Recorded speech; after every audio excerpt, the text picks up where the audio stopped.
Joining me in his usual Friday spot is my colleague from the NFL Media Group, my friend Tom Pelissero, back here on the program. How are you, Tom? Doing fantastic, Rich. How are you doing over there? Well, my Twitter timeline's a dumpster fire from Pittsburgh Steelers fans because I did my usual caping for Mike Tomlin this week, saying that if you want him out, you're absolutely out of your minds.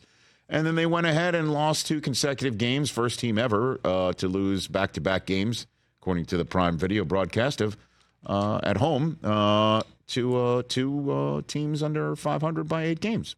And they have above 500 record. That's never happened. So I guess let me give the Steeler fans the piece of red meat they want. Well, is there anything possibly happening in Pittsburgh in regards to the head coach, Tom? You have a historically patient ownership group in Pittsburgh, Rich. There's not a whole lot that in their entire history has really disrupted their course of action. We've also seen Mike Tomlin pull out of tailspins in the past. This one's unique because, as you mentioned, there has not been a lot of examples of losing to 2 teams like this, particularly at this stage in the season. I think you also have to remember they lost their starting quarterback in that game last week. And then this week they had a backup quarterback in Mitch Trubisky, and they very much looked like a team that, had lost whatever they seemed to gain that first game after making a coordinator change in terms of the rhythm and timing and tempo. It was gone again. You have other things. I mean, George Pickens not necessarily firing off the line at all times. Obviously, we saw that with Deontay Johnson a couple of weeks ago, too. There's a lot of little breadcrumbs of there's something that is amiss to a certain degree, but historically, these have been things that the Steelers have worked out in the offseason. Mike Tomlin's got a tremendous amount of power within the organization in terms of running the entire football operation. He has not been one himself to make rash types of decisions and changes, but certainly I think in this near term here, Rich, you have to scrutinize, do you play Mason Rudolph? Do you try to make some type of a sea change at the most important position? Kenny Pickett, I know, is hopeful that he's going to miss even less time than has been reported, maybe only one more game after this. So maybe you at least get your quarterback back. But at the same time, you look at the AFC playoff picture, it's so condensed right now. And these past 2 weeks have really cost you your ability to surf through something like not having your quarterback for a couple of games. Well, I said at the top of the show, Tom, discussing it just moments ago, if the Steelers do that or the fans get what they want on that, or those fans who want that get what they want, it's like, go ahead, make David Tepper's day. I mean, literally, would that be that would be an offer in Tomlin's inbox, I would think, in about 60 seconds, right? I mean, but this does just still appear to be fanciful in my mind when it comes to Pittsburgh and no Tomlin. Question. I mean, put it this way, Rich. I would be shocked if the Steelers fired Mike Tomlin. I would certainly be very surprised if they would even consider a trade of Mike Tomlin. And I'm not sure that there's another job out there that Mike Tomlin would look at, absent the money factor, which he's very well paid at this point in Pittsburgh.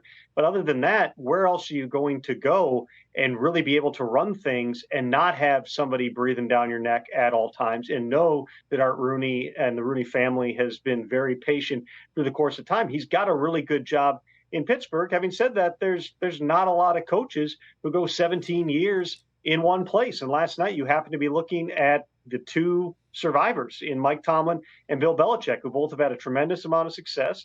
Belichick has won a bunch of Super Bowls. Tomlin's won a Super Bowl. They're both always there. Tomlin's never had a losing season. We know all the statistics here, but you also have a level of patience in Pittsburgh that doesn't necessarily exist someplace else. My belief, Rich, would be that the only way Mike Tomlin is not coaching the Steelers in 2024 is if he were to broach that discussion first.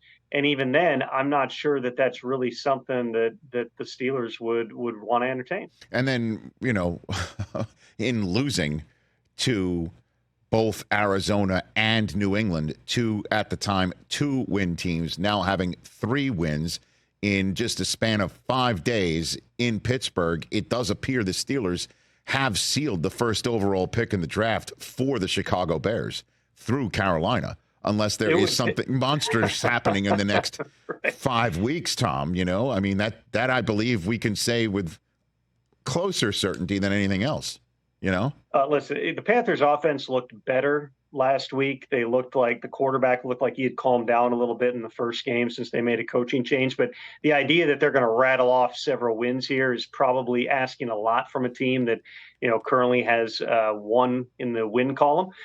So yes, then that leads you to a lot of interesting discussions here in terms of what the Chicago Bears would want to do. Remember, they currently, I believe, would own the number 6 pick as well. So you're talking about multiple top selections to remake your entire organization. Do you look at that as a chance to go out and, depending on who's making the decisions at that point, to go out and put your stamp on your own quarterback? Do you potentially, depending on what happens with Justin Fields these next handful of games, could you convince yourself that maybe you don't need to take a quarterback up at the top, and instead you go another year with Fields and maybe you draft one later, or you conserve those resources and then use those other 2 top picks on other guys who can immediately help your team? I mean, the Bears have played better, Rich, on defense in particular over the past month. Montez Sweat has really made an impact. And if you're Matt Eberflus and Ryan Poles, you're saying, okay, listen, look, we needed to upgrade the rush. Look at the impact it's making. We need a little bit more time to get this thing right. There's interesting conversations that are going to happen there on a lot of different levels between George McCaskey and Kevin Warren and obviously Poles and Eberflus. And then it all is going to come down to the decisions they're going to have to make into February and March and April about what their plan is at the quarterback position. And then in turn, what some of those quarterbacks who potentially could be drafted up there decide to do and where they do and maybe don't want to go. Tom Pelissero here on the Rich Eisen Show. Let's talk about what's happening in Western New York. Ty Dunn, who is a longtime reporter covering the Bills, on his site Go Long, a 3-part series on Sean McDermott and what's going on with the Buffalo Bills behind the scenes.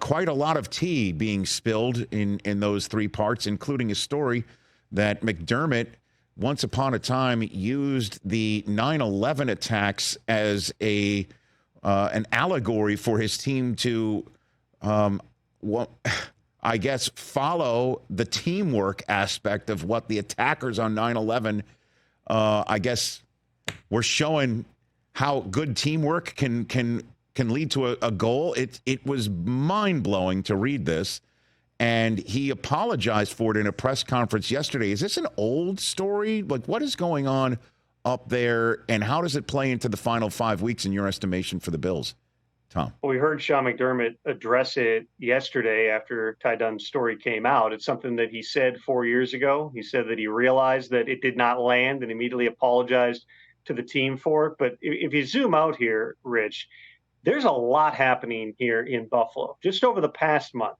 they lose a nationally televised game because they got a 12th man on the field goal unit and Denver gets an extra kick.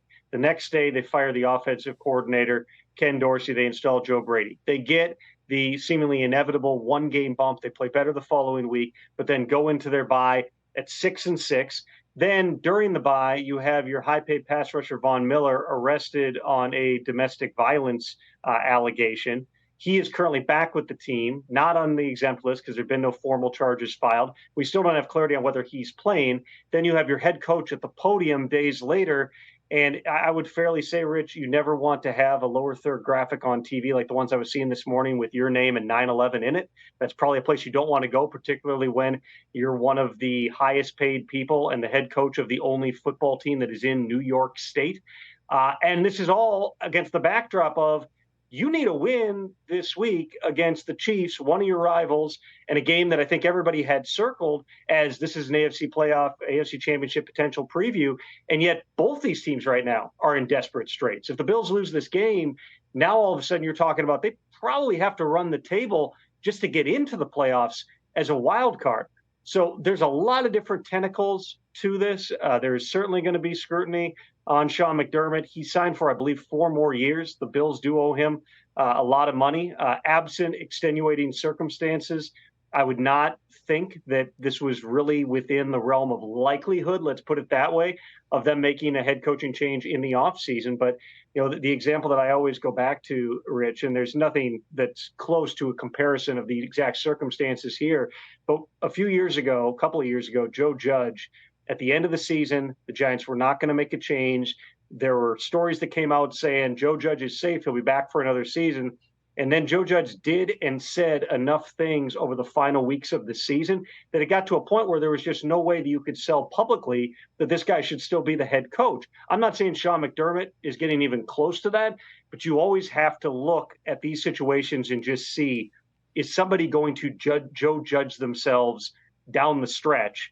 And you do start to have enough pieces in place in Buffalo that you at least have to ask the question of, are they going to come out, play well, get a big win this week? If they don't, then all these other things that maybe were bubbling below the surface start to come to the forefront even more. Tom Pelissero of NFL Network, NFL Media Group, a few minutes left with him here on this Friday. What did happen with Zach Wilson and the Jets in the quarterback spot and everything over the last 5 days? He is starting on Sunday against the Houston Texans, who bring in their second overall selected quarterback, who is doing very well. So, and it's Robert Saleh's, I guess, protege in a way. D'Amico Ryans coming in as a head coach. So there's a lot of storylines to pull on for this one. But what happened with Zach, Tom?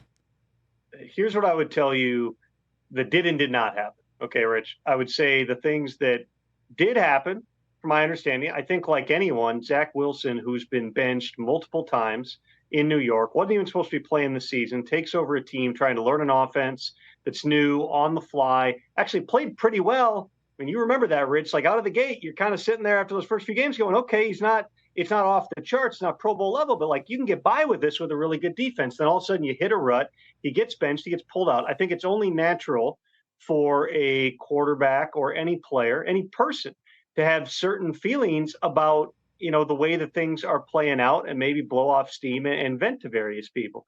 But at the time that the report came out that Zach Wilson was reluctant to go back in the lineup, it was a Monday. Robert Saleh and Zach Wilson had not even had a conversation about the possibility at that point. And within an hour or so after that, Zach Wilson went into Robert Saleh and said, listen, this is BS. I want the ball. I want to be out there if you'll let me. And Robert Saleh still had to sit back and think about it for a couple of days. But when your options are Trevor Siemian, who we know what Trevor Siemian is, he's a veteran player, he's a really smart guy. But if they thought he was giving you the best chance to win, he would have been playing by now. He certainly would have been playing over Tim Boyle. He signed Brett Rippon like 5 minutes ago. Or you've got Zach Wilson, who maybe, Rich, maybe this is the thing, and I think we've kind of been waiting for this, of if Zach Wilson gets a little bit ticked off about everything and just gets back to playing with the completely free manner in which he was playing at BYU back in 2020 and just slinging it around and taking chances. And he was a guy who, when he was drafted, everybody knew whether you wanted to call it confidence or cockiness, whatever. He was right on that line. And when things don't go your way, and when you become a back page punchline, and when you get benched and all these other things happen, I think it's human nature that you lose a little bit of that. So if I'm the Jets coaches, and I'm not in that room, but if I'm the Jets coaches, I'm absolutely challenging Zach Wilson on every front here. It's not, early on it was, okay, just play to the defense. Just don't make the big mistake. Now it's, dude, we're basically done here. We got no chance if you don't come out and make some plays. So just go out there, play like you, and maybe it ends up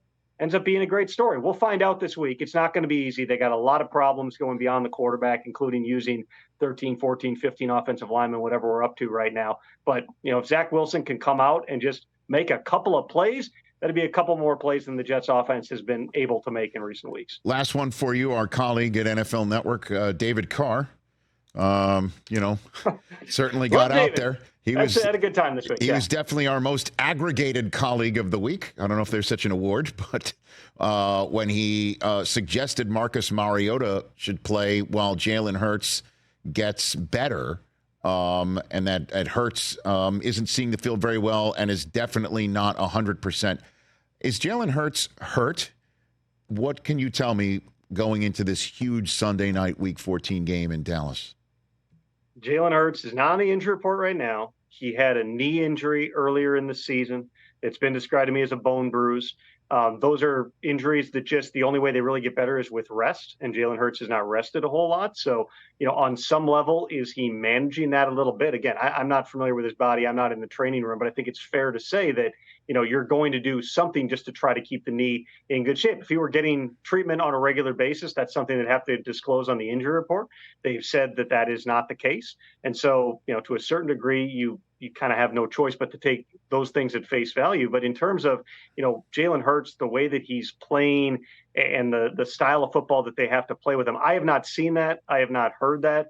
Everything that I've been told is that he's okay. He did come out of the game last week, but that was for a concussion check, and he came right back into the game. I don't believe that there's certainly not anything that is a significant detriment to how the Eagles are game planning right now with Jalen Hurts. They're still running tush push with him, which you'd think if this were some debilitating type of an injury, that's one thing that you would take off his plate. They got a big game this week. There's no doubt about it. I would argue that there's more on the line in this game for the Cowboys than the Eagles, just because if the Cowboys lose this game on Sunday night, we're waking up, your show, my show, every show out there is going to be talking about the Cowboys, losing another game to a winning team. And is this another sign that they can only beat the bad teams?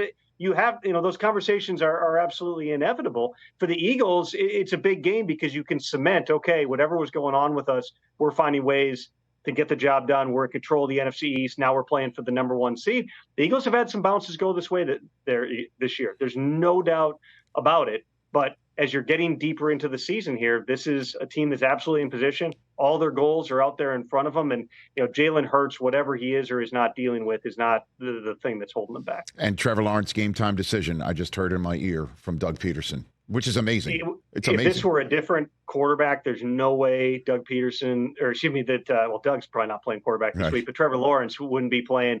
But he's got, people always laugh when, like, in pre-draft scouting reports, Rich will have stuff like, he's got loose ligaments and things like that. Watch the two hits that Trevor Lawrence has taken the past 2 years where he's gotten bent and his foot's going one way and his leg's going the other way. You tell me that guy's ligaments aren't a little different than yours and mine. My foot is off and it's still on the turf right now if I get bent like that. Trevor Lawrence, he's got a high pain tolerance. He's walking around without a boot, without crutches. If anybody is going to get themselves onto the field this week, it's Trevor Lawrence. But the Jaguars also, even though I know their AFC South leads down to one game, but you also have to make decisions. You're still in a good spot to get into the playoffs. You got to be careful with it. But we've seen other quarterbacks, play with high ankle sprains in the past. It's not impossible. Tom, thanks again, man. Appreciate it. Enjoy seeing you on the Insiders, and we'll chat again Sunday. You be well. Sounds good, Rich. Thanks. That's Tom Pelissero, my colleague from NFL Network and the NFL Media Group here on The Rich Eisen Show. Catch The Rich Eisen Show every single day on the Roku channel, 12 to 3 Eastern, for free.